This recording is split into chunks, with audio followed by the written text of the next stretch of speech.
followed me here. And it's gonna keep coming for us. We share a certain history. This isn't like any other ghost face. What is this place? A shrine. What's going on, YouTube? We back in the Low Key Cave, Keyshawn Arms YouTube page, aka Mr. Low Key, and we are back. And I just wanted to come in here and kind of give my opinion on the newer news that we have got about the recent Scream news as far as Scream 7 and us getting new directors, not getting the original directors as far as Radio Silence, who have came in and kind of rejuvenized the franchise as far as with Scream 5 and Scream 6. But yes, man, Christopher Landon, this is the guy behind the Happy Death Day movies, and I think he did some recent ones. I think Freaky was one that I haven't seen yet. If I'm not mistaken, y'all can let me know if I'm wrong, but in particular, I know he did the Happy Death Day films. But he is supposed to be coming in and doing Scream 7. Radio Silence, of course, who did Scream 5 and Scream 6, they are working on a new Universal monster movie.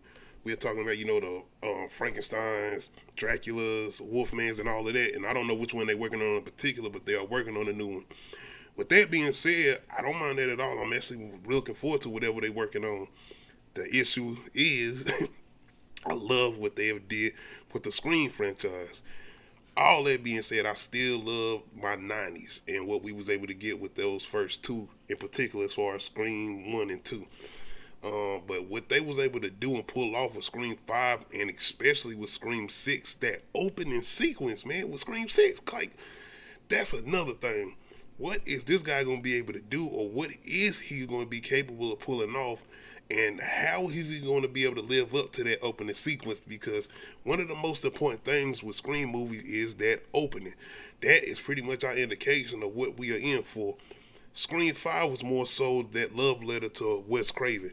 Like, I'm going to come in and I want to kind of put my flavor on this, but I want to make sure I'm paying homage to the guy who introduced us to Ghostface or whatever as far as Wes Craven. Speaking of, rest in peace to Wes Craven. I got my Ghostface on. I got to have on Freddy, the guy behind, the franchise that we love. 2 franchises. But yeah, man, it's going to be interesting to see what this guy's going to be capable of doing, because I like the Happy Death Day movies. I like the first one better than the second one, because the second one definitely went on par with the sci-fi thing or whatever they was doing with time traveling. I don't know. But as far as the whole mystery behind the whodunit, that was kind of executed pretty good as far as the first movie, and that's why I'm kind of like, he might be able to kind of do that well, or maybe even somewhat do it better than Radio Silence has been doing. I like the way they've been pulling it off, though, as far as the whodunits. I liked it way better in Scream 6 than I did in Scream 5, but still, the way they're kind of throwing in that manipulation and the way they set up suspects or whatever, I was down with it, and I like the way they're pulling it off. Is Christopher Landon going to be able to do that? Gotta wait to see. I'm thinking, though, is Radio Silence going to be coming in as writers, though? Because I'm hoping that they already had like a concept up and they already have been writing this, but I could be wrong. Either way, though, I'm hoping that we're going to take the time to actually make this good, and we're not going to get a whole new version of Scream 3. You know what I'm talking about, as far as, not having Kevin Williamson really necessarily writing that film and them doing what they did with Scream 3. Is Scream 3 the worst movie in the world? No. But the setup, the execution, and the whole reveal of the killer and all of that, does it work moving forward? What they've done now, they've able to make it work, I guess so.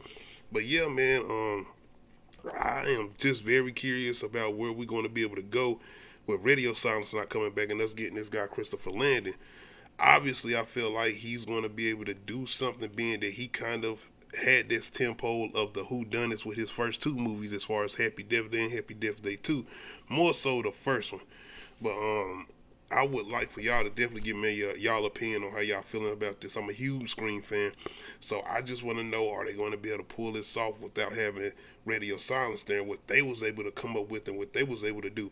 I was thinking maybe bring Kevin Williamson back in, and I think he's been kind of a producer with these first two, because he recently did something with a movie called Sick that came on Peacock, if I'm not mistaken, and it was kind of that traditional Kevin Williamson slasher joint, and he even had some newer things that they was doing with the way they was shooting the camera angles and the way they was shooting the chase scenes. That was, man, I'm telling you, the only problem with that movie is pretty much the mask. Them niggas look like slasher ninjas or something as far as the movie Sick. But yeah, I wouldn't mind them kind of coming in and say, yo, Kevin, you know what I'm saying? You want to come in, giving us opinion, or kind of bring in a little bit of your writing notes? Have you been having some new ideas or something? I wouldn't mind that, man. I wouldn't mind that at all, being that he is the guy kind of with Wes Craven that brung us Ghostface or whatever. It was his writing behind some of our best moments in Scream 2. But it depends, man. It depends. This guy could have a really good idea. He could give us something that maybe we haven't gotten even with the recent Scream movies. And it could maybe even be better than Scream 5 and 6, which I'm hoping that's what we getting. But yeah, man, I'm definitely just sitting back and waiting to see what we can possibly get. Being that we in the middle of this writer strike or whatever, we're probably not going to get anything no time soon. But still, I think it's kind of, I ain't going to say exciting, because like I said, I'm more so trusting Radio Silence with what they did. When they gave us that opening for Scream 6, I was just like, okay, y'all got me. Let's go. Like, y'all got me, man, because the fact that they was able to pull off another level that nobody was able to do, as far as with especially an opening sequence like for movies like Scream. Scream 4 tried to do something different, and I feel like it worked for that first time. For me personally, for that first viewing, but after multiple viewings, it almost came off to me more of as a parody, and maybe that was intentionally. It is what it is. But what Radio Silence has been able to do with rejuvenizing this horror franchise that came out with 96, if I'm not mistaken, something like think about the Halloween franchise. They ain't even been able to do that with that outside of that first one that came out in 2018. But Halloween Kills and Halloween Ends, which I actually enjoy Halloween Ends. I do, feeling like they try to do something a little different. With all that being said, a lot of people do not like that, but Radio Silence has always been taking it up a notch. Scream 5 and Scream 6 is like, come on, man. But that's why I'm looking forward to whatever they're gonna do with this new Universal monster movie. Y'all let me know and give me y'all opinion on how y'all feeling as far as moving forward with the Scream franchise and having this guy come in as far as Christopher Landon. And I'm really hoping that we don't get what we got with Scream 3 and them pretty much doing this all over again, because I was telling you, that's the feeling I got when I first heard this news. Once again, I feel like this guy is pretty good at what he's able to do. But that's the thing though. Happy Death Day movies are not scary at all. They are not nowhere scary. But maybe once he get into this, he's able to do something. Maybe. I just don't know yet. But y'all let me know y'all opinion on how y'all feeling, especially if y'all are fans of the Scream franchise, as far as this new guy, Christopher Landon, coming in and directing. Make sure you hit that like button. Make sure you hit that subscribe button. If you're not subscribed to the channel, make sure you hit that notification bell, let you know when I upload new videos. Other than that, we out.